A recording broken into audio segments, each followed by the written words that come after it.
Hello, welcome to Simple Answers. In today's video, I'll be showing you how to get this green screen effect and how to use it on TikTok.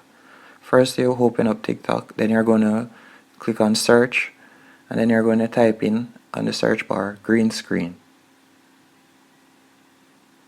And then select it. You can see it's the second option. And then we're just going to select a video that is currently using it. As you can see above our nickname there, you can see the filter green screen. We're going to click on that, and then you can add the filter to favorite, or you can press the camera icon right there to start recording a video.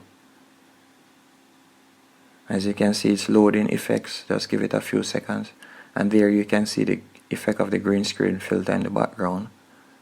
And right there where you see the plus, you can press it and then it will carry you to your photo gallery, from which you can choose a video or a photo that you'd like to use in the background. Let me show you. And you can select any photo or video and it will be playing in the background.